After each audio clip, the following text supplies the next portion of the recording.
Imagine a world where half the population, simply because of their gender, was largely shut out from the very idea of learning.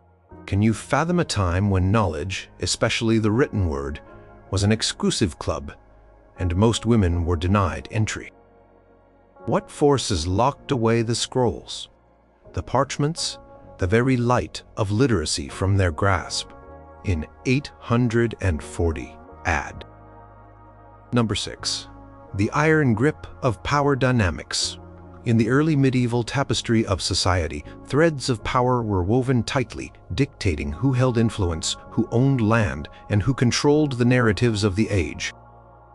Education in this intricate web was not merely about reading and writing. It was a potent instrument of control, a key to unlocking positions of authority, to understanding complex legal and religious doctrines, and to shaping the very future. For most women in 840 AD, accessing this key was an impossibility, largely because the dominant power structures of the era were fundamentally patriarchal, designed and maintained by men for the benefit of men. The very notion of women being educated to the same extent as men, or even educated beyond basic domestic necessities, threatened this established order, suggesting a potential shift in influence that was widely unwelcomed by those at the helm. Consider the political landscape of 840. At a time when the Carolingian Empire, though past its zenith under Charlemagne, still represented a vast, complex, administrative entity built upon a hierarchy of counts, dukes, and kings, all of whom were overwhelmingly male. These rulers relied on educated scribes, literate administrators, and knowledgeable clergy to manage their vast territories, to draft laws, to maintain records, and to communicate with distant outposts. Power flowed through written documents, through charters and capitularies, through treaties and royal decrees.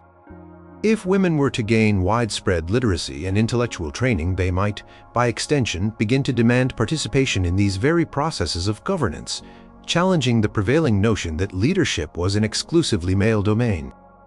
The denial of education served as a robust barrier, ensuring that the pool of potential administrators and influencers remained largely male, reinforcing the existing power arrangements without the need for overt legislative discrimination. It was a silent, systemic exclusion, as effective as any law. Moreover, the inheritance of property, a cornerstone of power and status in a largely agrarian society, was predominantly patrilineal. Land, wealth, and titles passed from father to son. While women might hold property through dowry or as widows, their direct access to the levers of economic power was circumscribed. Education, particularly in legal and administrative matters, could have equipped women with the tools to manage large estates more independently, to understand complex land disputes, and to negotiate their financial interests more effectively.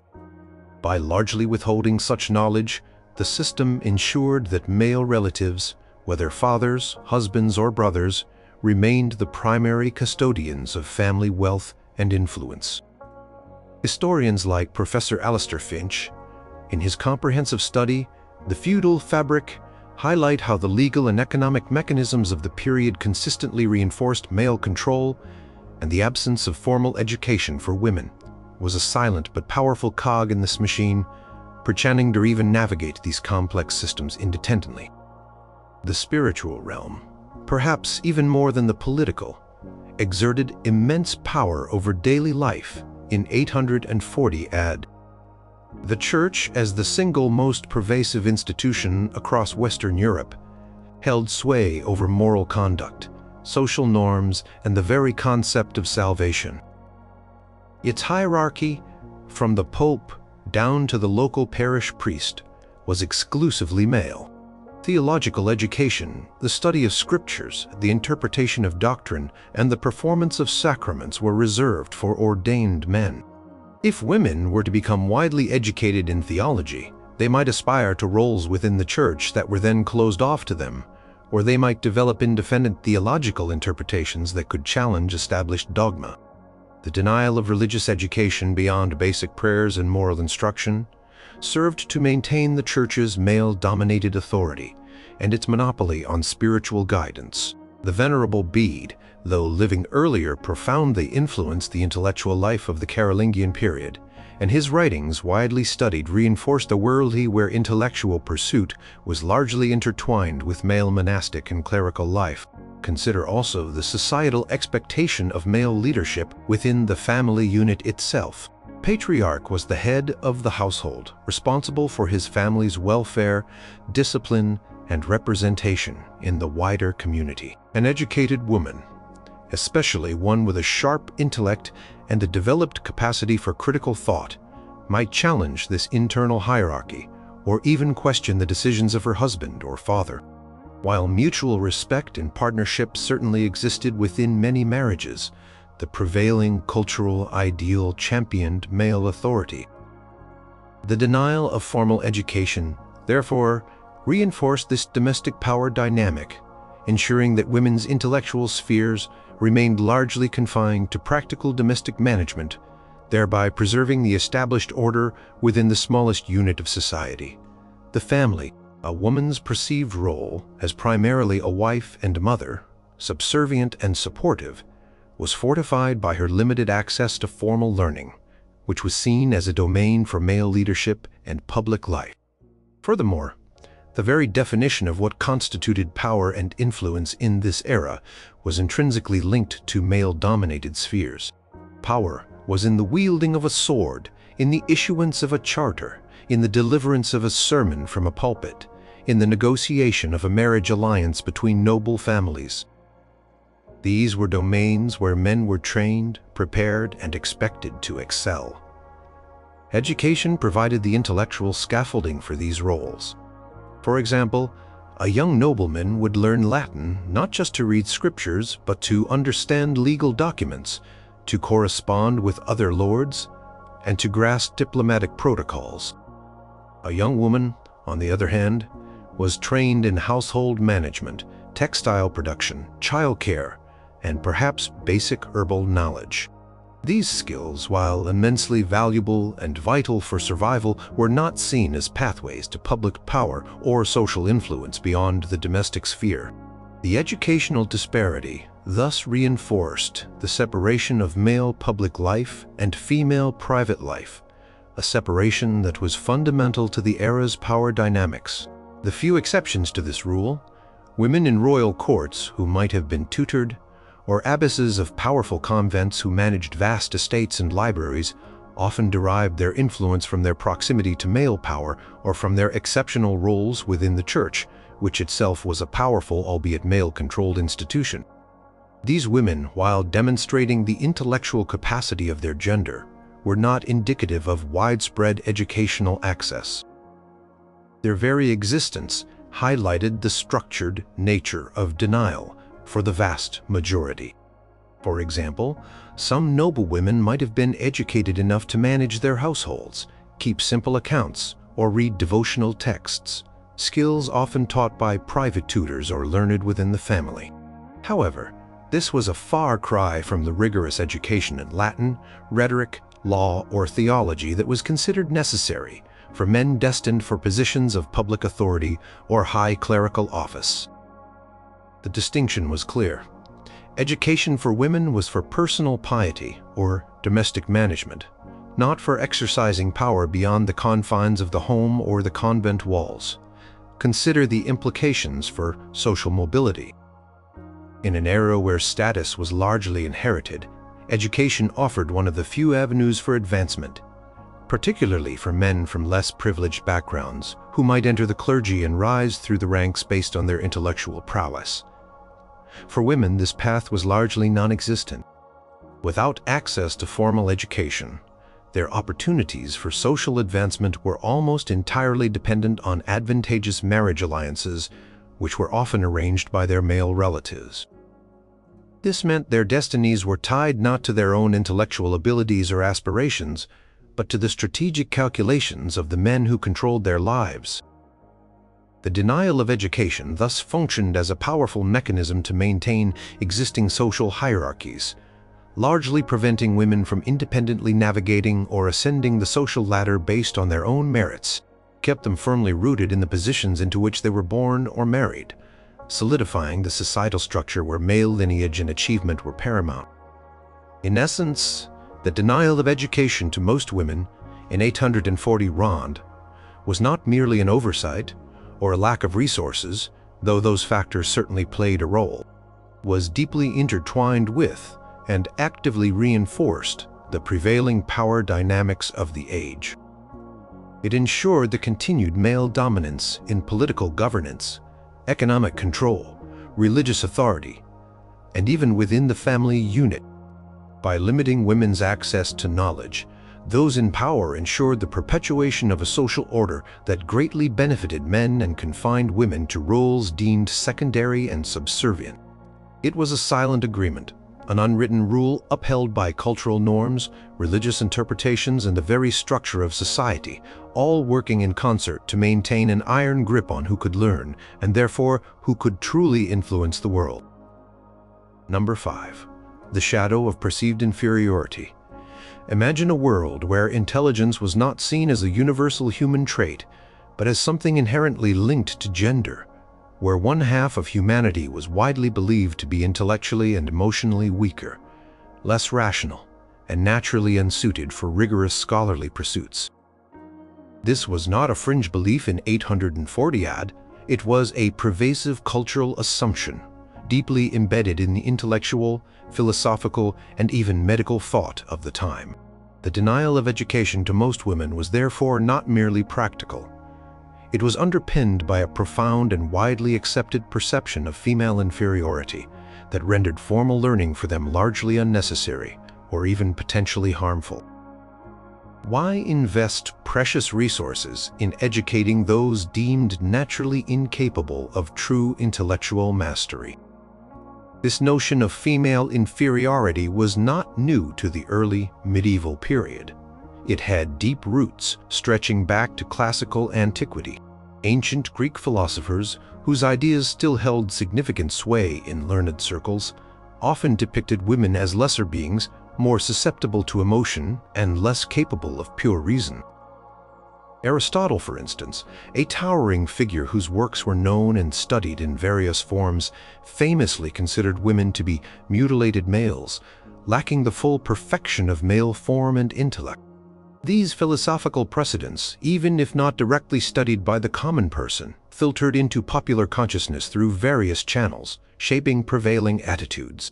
As Dr. Susan Trethewey explains in her book, The Mind of the Missibile Woman, these ancient philosophical underpinnings laid a conceptual groundwork for viewing female intellect as inherently deficient, making it difficult to argue for their equal educational opportunities. Christian theology, the dominant intellectual framework of 840, had Europe, also contributed to this perception, often drawing upon interpretations of biblical narratives. The story of Eve in the book of Genesis, where she is tempted by the serpent and then tempts Adam, leading to humanity's fall from grace, was frequently interpreted as evidence of female weakness, moral susceptibility, and intellectual frailty. Church fathers, whose writings were foundational to medieval thought, often elaborated on this theme. Saint Jerome, for example, a highly influential translator of the Bible and a prolific writer, emphasized the spiritual dangers inherent in female nature. While he also celebrated certain holy women, his broader theological framework often positioned women as needing greater spiritual guidance and protection, suggesting a natural inclination toward sin or emotional excess that rendered them less suitable for independent, intellectual exhalation of complex theological matters. This perceived intellectual and moral inferiority was often intertwined with contemporary medical theories, particularly the humoral theory, which had originated in ancient Greece and remained dominant for centuries. This theory posited that the human body was composed of 4 humors: blood, yellow bile, black bile, and phlegm, and an imbalance in these humors led to illness and influenced temperament. Women were often believed to have a colder and wetter constitution than men, making them inherently more prone to emotional volatility, less stable, and less rational. This natural physiological difference was then used to justify their perceived intellectual shortcomings. Why teach a woman logic or rhetoric when her very nature was believed to predispose her to irrationality and sentimentality? The body, in this view, dictated the mind's capabilities, and, for women, this meant a mind deemed less suitable for academic rigor. The very purpose of education, as understood in this era, also played into these perceptions. For men, education was often geared towards training for public roles, as clergy, administrators, legal scholars, or even warriors who needed to understand strategy and logistics. These roles were believed to require characteristics associated with masculinity, rationality, discipline, leadership, and a detached analytical mind. For women whose societal roles were primarily domestic and reproductive, such qualities were not seen as necessary, and indeed might even be considered detrimental to their proper function. A woman was expected to be pious, chaste, obedient, and skilled in household management. These virtues did not, in the prevailing view, require extensive literacy or abstract intellectual training. As such, the education provided to women, if any, often focused on practical skills or basic devotional literacy, reinforcing the idea that their intellectual needs and capabilities were limited. Consider the practical implications of this belief. If a daughter was seen as inherently less capable of benefiting from advanced learning, parents, even wealthy ones, would be less inclined to invest the considerable resources, time, money, and access to tutors or scarce books into her education. Their sons, on the other hand, were seen as future pillars of the family or the church, worthy recipients of such investment. This self-fulfilling prophecy perpetuated the cycle. Women were denied education because they were thought to be less capable, and their lack of education then appeared to confirm their lesser capabilities in the public eye. The absence of intellectual achievements by women in the public sphere was then cited as evidence of their natural limitations, rather than as a consequence of systemic denial. This deep-seated belief in female intellectual inferiority also meant that even if a woman demonstrated exceptional intelligence, it was often viewed as an anomaly or attributed to divine grace rather than inherent female capacity. Such women, often saints or mystics, were lauded for their piety and spiritual insights, but their intellect was rarely seen as representative of their gender as a whole. For instance, a woman like Huddersvit of Gandersheim, a canoness and playwright of the 10th century, stands out precisely because she was an exception, thriving in a cloistered environment that provided rare intellectual opportunities. Her existence does not negate the pervasive belief in female intellectual inferiority in the wider society of her time, or the 840 AD period that preceded her, but rather highlights the specific, sheltered conditions under which women could overcome these societal limitations. The arguments for keeping women out of formal learning were often presented as protective measures rather than overt discrimination. It was argued that too much intellectual stimulation might overwhelm a woman's delicate constitution, distract her from her God-given domestic duties, or even make her unruly and insubordinate. Such arguments, cloaked in concern, effectively served to maintain the status quo, reinforcing the idea that women belonged in a sphere distinctly separate from the intellectual and public life of men. The very concept of a female scholar or philosopher was, for many, an oxymoron, a contradiction to their perceived nature. The societal narrative held that women were predisposed to practical matters and emotional concerns, not to abstract reasoning or the pursuit of universal truths. In summary, the widespread denial of education to most women in 840 AD was not merely a pragmatic choice, but was deeply rationalized by an overarching societal belief in female intellectual and emotional inferiority. This belief, drawing on ancient philosophy, Christian theology, and contemporary medical theory, cast a long shadow over women's perceived capabilities, rendering formal education for them seem unnecessary, unbeneficial, or even unnatural. This pervasive assumption acted as a powerful unspoken barrier, reinforcing the exclusion of women from the world of letters and learning, and cementing their roles within a predetermined domestic sphere. The consequences of this perceived inferiority were profound, limiting opportunities and shaping expectations for generations of women across the Carolingian landscape. Number 4. The scarcity of learning havens. Picture a landscape where schools as we know them were virtually non-existent, where books were hand-copied treasures, and where the very concept of a teacher was often tied to a monastic vow or a wealthy household. Education was not a public good or a widespread right. It was a rare commodity, largely confined to specific, often secluded institutions. For most women, the scarcity of these learning havens meant that even if the societal will or resources had existed, the physical infrastructure for their education simply did not. The few places where formal learning occurred were overwhelmingly male-dominated, designed for a specific purpose, and did not include the education of the general female population. Primary centers of learning in the Carolingian Empire were monasteries and cathedral schools. These institutions were primarily established to educate monks and clergy, men destined for religious service. Monasteries served as spiritual retreats, scriptoria for copying manuscripts, and centers for the study of theology, Latin, and the liberal arts.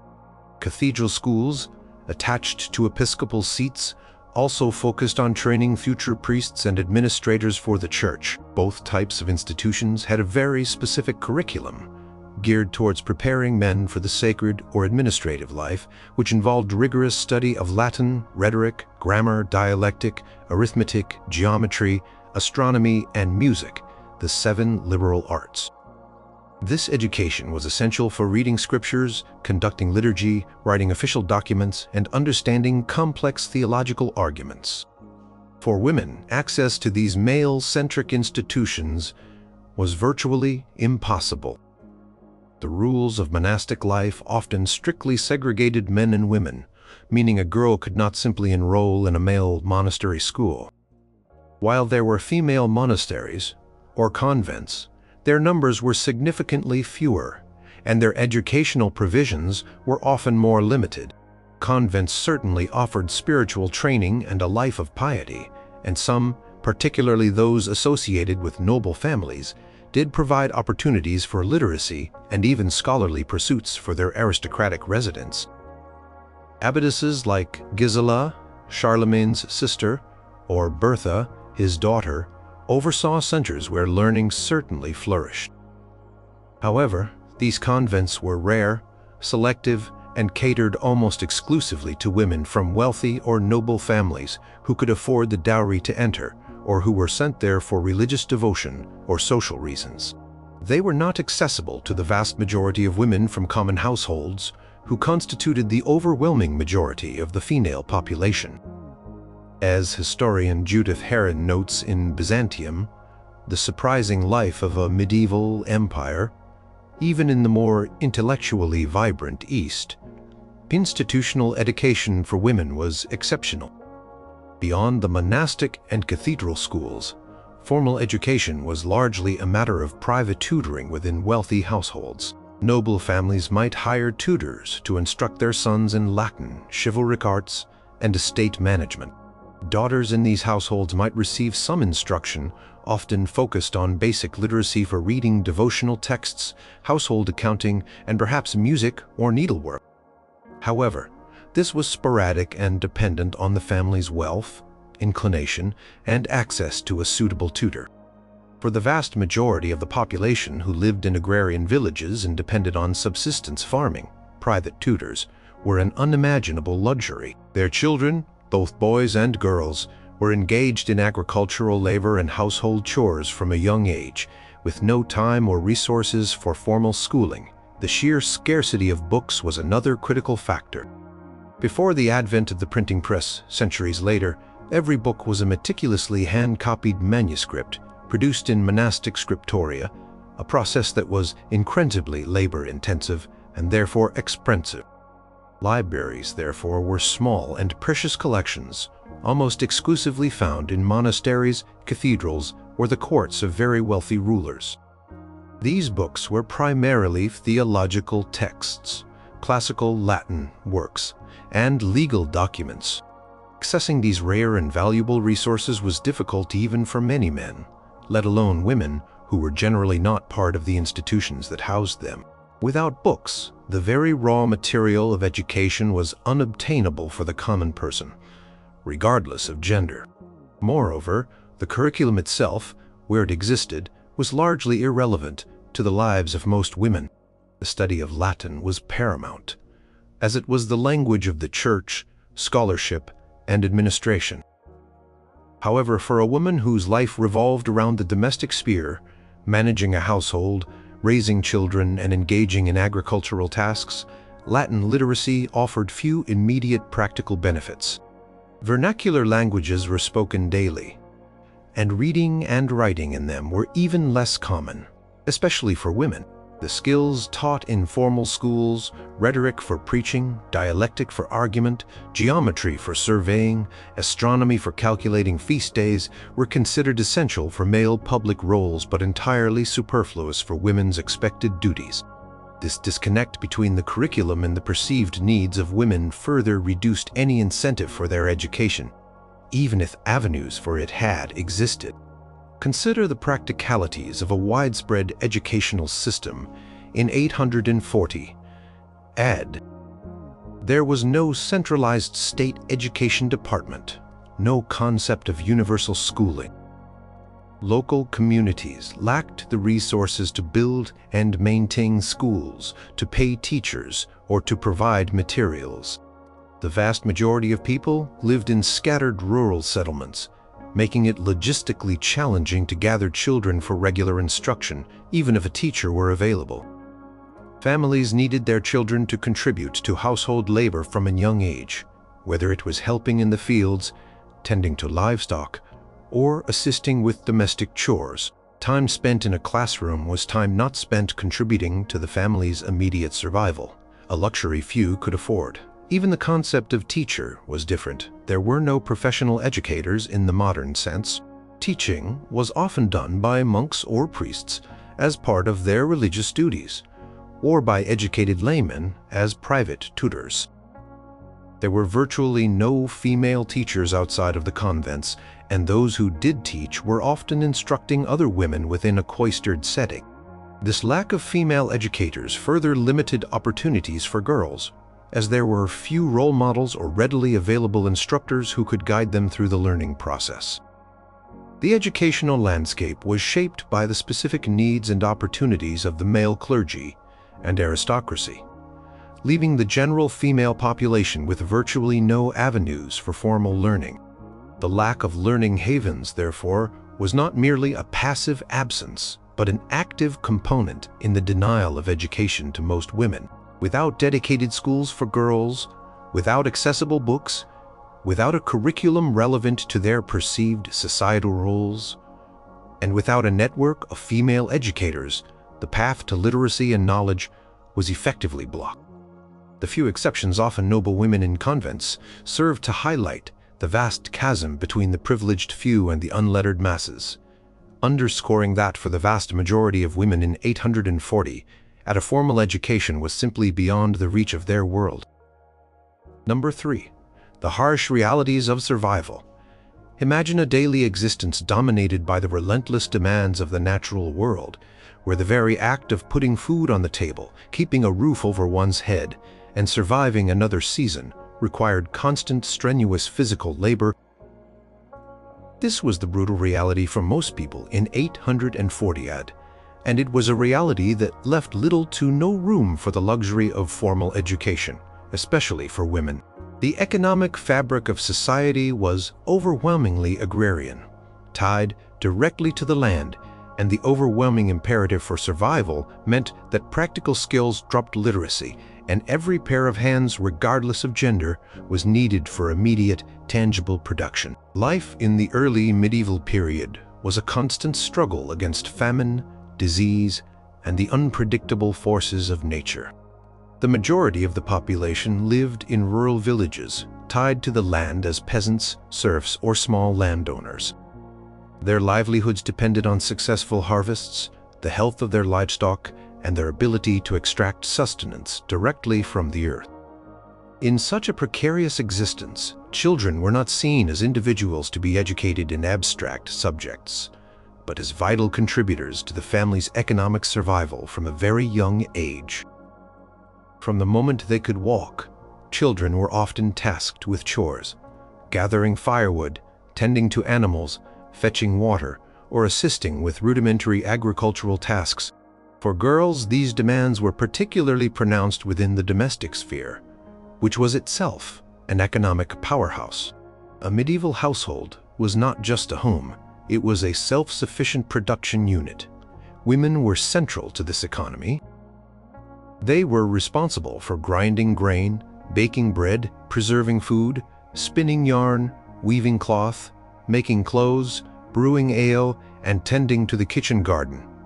They managed livestock, cleaned, and were crucial in childcare. These were not mere hobbies, they were essential, life-sustaining skills that required years of practical training and constant application. Learning to make thread from raw wool was a skill far more valuable and immediate for survival than learning to read Latin. Mastering the art of preserving meats and vegetables against the long winter was a greater necessity than understanding complex theological debates. Consider the sheer time commitment these tasks demanded. A woman's day began before dawn and ended long after dusk, filled with an unending cycle of physical labor. There was no concept of leisure time for educational pursuits for the common woman. Her hands were constantly engaged. Kneading dough, mending garments, or pulling weeds. Her mind was occupied with the immediate needs of her family. Is there enough food for winter? Are the children healthy? Is the flax ready for spinning? This demanding rhythm of life left no space for sitting with a parchment deciphering ancient texts or engaging in abstract intellectual exercises. The very idea of it would have seemed fantastical, even wasteful, to a family struggling to meet its basic needs. Furthermore, education was not free, even if a rare opportunity presented itself. The cost of a tutor, the price of parchment and ink, and the monetary value of a child's lost labor represented an enormous burden for an average family.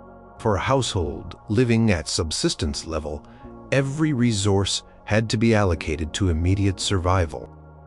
Paying for a daughter's education, or even simply foregoing her labor in the fields or the home, would have been an unthinkable sacrifice, potentially jeopardizing the entire family's well-being. Investing in a son's education for the church or administrative service might offer a potential future return in the form of prayers, patronage, or status. But a daughter's education offered no such tangible economic or social benefit for the family unit. The agrarian economy itself reinforced the value of physical labor over intellectual pursuits. For the general population, wealth was measured in land, crops, and animals. Success was defined by a bountiful harvest, healthy livestock, and the ability to feed one's family. Literacy and abstract knowledge were not perceived as tools for increasing agricultural output or securing the harvest. The skills most valued were practical. How to plow a field, how to shear a sheep, how to build a sturdy shelter, how to tend to a sick child. These were skills passed down through generations, learned by doing, within the family unit and the community. This informal, experiential education was the primary mode of learning for the vast majority of both men and women. But for women, it was almost exclusively the only mode. This focus on practical, immediate survival meant that even if a rare school existed nearby, it would have been highly impractical for most girls to attend. Their contribution to the household economy was simply too critical.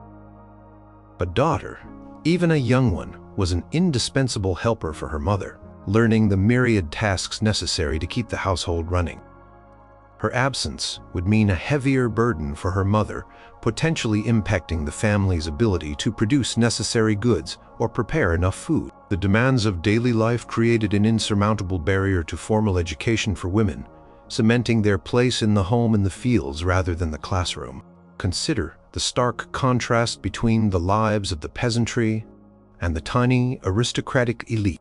While a noblewoman might have her days filled with managing servants, overseeing large estates, and participating in courtly life, she was still largely freed from the direct, backbreaking labor that defined the lives of her lower-class counterparts. It was this freedom from immediate subsistence concerns that sometimes allowed noblewomen the leisure and resources for basic literacy, often for devotional purposes. But for the vast majority of women, the day was a grueling testament to human endurance, with little space for anything beyond the raw essential tasks of survival. The concept of education, particularly formal education, simply did not fit into this demanding equation. The harsh realities of survival, therefore, were not abstract philosophical or societal barriers, but tangible, immediate limitations that profoundly shaped the opportunities available to women in 840 AD. The unrelenting demands of agrarian life, the absolute necessity of every family member contributing to the household economy, and the sheer lack of disposable time or resources for non-essential pursuits meant that for most women, education was a luxury that simply could not be afforded. Their education was a practical one, honed through experience and necessity, centered entirely on the skills required to keep themselves and their families alive in a world that offered very little margin for error. Number 2. The sacred texts and their echoes. Imagine a world where the very Word of God, as interpreted by the dominant religious authority, profoundly shaped every aspect of daily life, from laws and customs to individual roles and expectation. In 840, across Western Europe, this authority was the Christian Church, and its interpretations of sacred texts cast a long, influential shadow over the denial of education to most women.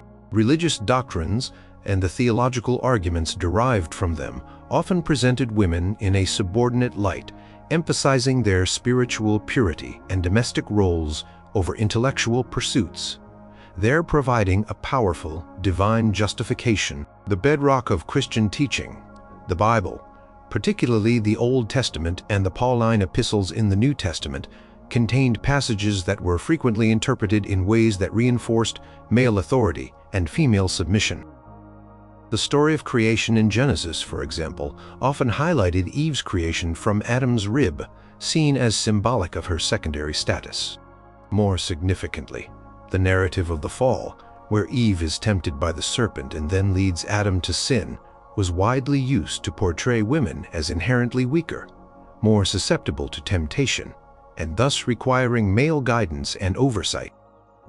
This interpretation profoundly shaped perceptions of women's moral and intellectual capacities, suggesting that too much independent thought or access to potentially corrupting knowledge could lead them astray. The writings of St. Paul were particularly influential. Passages like, "Let a woman learn in quietness and full submission. I do not permit a woman to teach or to assume authority over a man. She must be quiet." 1 Timothy 2. 1:1-12 were taken literally and applied broadly to women's roles in society, not just within the church service. These verses were often interpreted to mean that women should not engage in public discourse, hold positions of authority, or teach men roles that would inherently require advanced education. If women were not meant to teach or hold authority, then the rigorous intellectual training necessary for such roles became unnecessary and even counter-normative for them. This theological stance created a powerful barrier, effectively sanctifying the exclusion of women from intellectual leadership and formal education. The influential church fathers, figures like St. Augustine, St. Jerome, and Pope Gregory the Great, whose voluminous writings shaped medieval theology and social thought, further elaborated on these themes. While their views were complex and sometimes nuanced, their overall impact on medieval attitudes towards women was significant. Augustine, for instance, grappled with the concept of woman's place within the created order, often viewing her as less perfectly reflecting the image of God than man, particularly in her rational capacity. Jerome, known for his translation of the Bible into Latin, the Vulgate, also wrote extensively on the virtues of virginity and asceticism for women, emphasizing spiritual purity and humility over intellectual engagement with worldly knowledge. These powerful voices within the church hierarchy provided a theological framework that justified limiting women's access to the kind of rigorous education, interpret, or lead.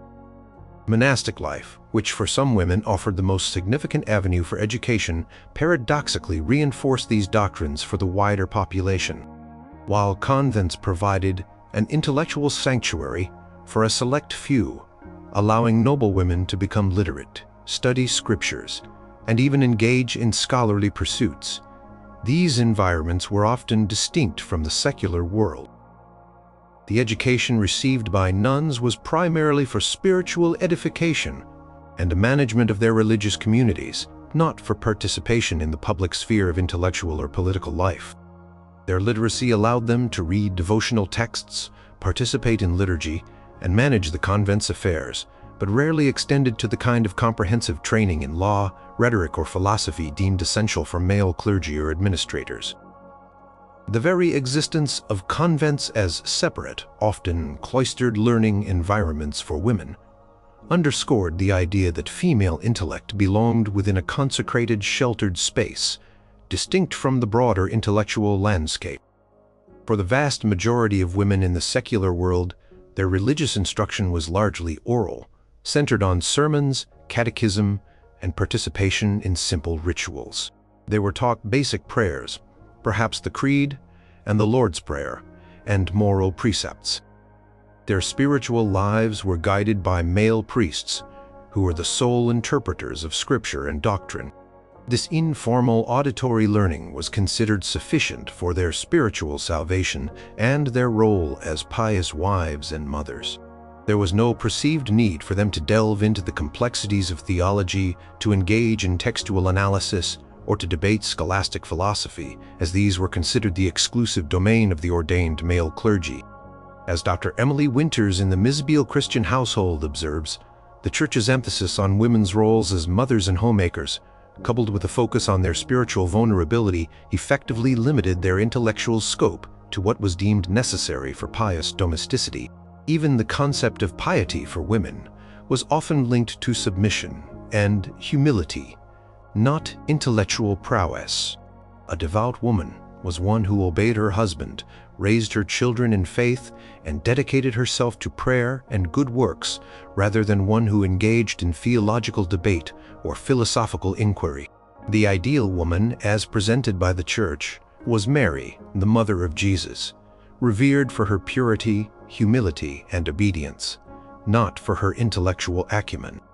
This archetype further shapes societal expectations, reinforcing the notion that women's path to spiritual grace lay through quiet devotion and domestic service, not through the rigors of intellectual pursuits. The sacred texts, as interpreted and propagated by the Church, thus provided a powerful and widely accepted justification for the denial of education to most women in 840 AD.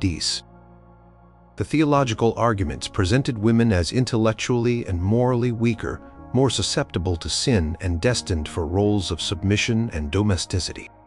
This narrative, woven into the very fabric of medieval society, created a conceptual barrier to female education, suggesting that it was not only unnecessary but potentially even contrary to divine order. The echoes of these sacred texts, amplified by the powerful voice of the Church, contributed significantly to the widespread belief that women's intellectual lives should be confined to the realm of simple piety and household management, far from the challenging and liberating world of formal learning. Number 1. The deep roots of domesticity. Imagine a world where a woman's entire identity, purpose, and value were almost exclusively defined by her role within the household as a wife, a mother, and the meticulous manager of a complex, self-sustaining domestic economy. This was the deep, undeniable reality for most women in 840-odd, and it was perhaps the single most pervasive reason why formal education was largely denied to them. Society's expectations were so deeply rooted in the domestic sphere that any learning beyond the practical skills necessary for survival and family maintenance was considered superfluous, even irrelevant to a woman's life purpose. Her classroom was the hearth, her curriculum the daily chores, and her teachers the elder women of her family and community. For the overwhelming majority of women, life revolved around the immediate needs of their families and homes. This wasn't a world of grocery stores or prepared meals. Everything had to be produced or processed by hand. A woman's day might begin before dawn with grinding grain for the day's bread, then move to tending the fire, preparing meals, cleaning the living space, and caring for young children. She was often responsible for the household garden, cultivating vegetables and herbs for food and medicine. Her hands were constantly busy spinning wool or flax into thread, weaving that thread into cloth, and then cutting and sewing fabric into garments for her entire family. She would be involved in preserving food, salting meat, drying fruits, making cheeses, ensuring the family's sustenance through the harsh winter months. This was not simply housework. It was an intricate, demanding, and utterly essential economic contribution that required immense skill, knowledge, and tireless effort. These domestic tasks were not trivial. They represented the very foundation of survival for a medieval family. Without a woman's skilled labor, a household could not function. It was through these daily repetitive, yet incredibly vital activities that girls were educated from a very young age.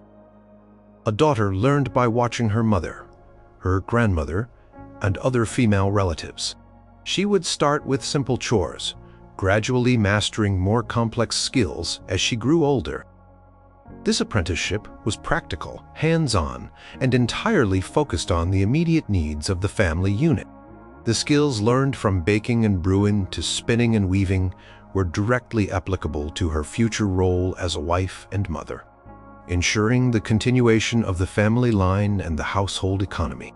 As Dr. Eleanor Vance, in her work Echoes of the Early Medieval Hearth, meticulously details, the medieval home was a vibrant center of production, and women were its core engine, learning and transmitting essential knowledge across generations.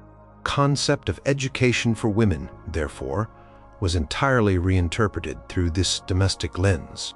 It wasn't about reading ancient texts or engaging in philosophical debate. It was about mastering the art of homemaking, managing resources, and nurturing a family. Literacy, while valued for pious individuals, was not seen as a prerequisite for these essential roles. A woman could be an exemplary wife and mother, highly respected within her community for her industriousness and wisdom, without ever having learned to read or write beyond perhaps a few devotional phrases. Her knowledge was empirical, passed down through oral tradition and practical demonstration rather than abstract or academic. Furthermore, a woman's value in medieval society was deeply tied to her ability to produce children, particularly sons, to continue the family line and labor force. Marriage was not just a romantic union, but an economic and social alliance. A woman's primary function after marriage was seen as reproductive. This emphasis on fertility and child-rearing naturally meant that her training, if any, was geared towards preparing her for this crucial biological and familial role. While caring for infants and managing multiple pregnancies required immense practical knowledge and endurance, it did not necessitate formal literacy or intellectual training. The skills that were valued were those related to health, hygiene, and the practical rearing of children in a world of high infant mortality. Even for aristocratic women, whose lives might seem far removed from the peasant's hearth, the domestic sphere remained central, albeit on a grander scale. A noblewoman might oversee a large household of servants, manage provisions for a castle, and direct the production of goods on a vast estate. While she might possess some literacy to manage accounts or read devotional books, her primary focus and training were still on household management and ensuring the smooth running of her domestic domain. Her power was often indirect, exercised through her husband or sons, and her influence was cultivated within the confines of her familial and social network, not through public scholarship or intellectual leadership. The deep roots of domesticity thus created a powerful self-reinforcing cycle. Because women's roles were overwhelmingly defined by the home, there was little perceived need for them to be educated formally. Their practical training in domestic arts was considered sufficient and appropriate. This lack of formal education, in turn, reinforced their confinement to the domestic sphere, limiting their opportunities for public life or intellectual pursuits. The societal expectation was that a girl would grow up to be a wife and mother, and her education was tailored precisely to those deeply ingrained roles, leaving no room for the kind of learning that might broaden her horizons beyond the home. The denial of education was not necessarily framed as a punitive measure, but rather as a natural consequence of their assumed roles. Why teach a woman Latin grammar or rhetoric when her days were spent spinning wool, baking bread, and nursing children? These skills were essential for the family's immediate survival and prosperity, and they left little time or perceived need for other forms of learning. The education she received was directly applicable to her life's purpose as defined by society, the continuation and nurturing of the domestic unit.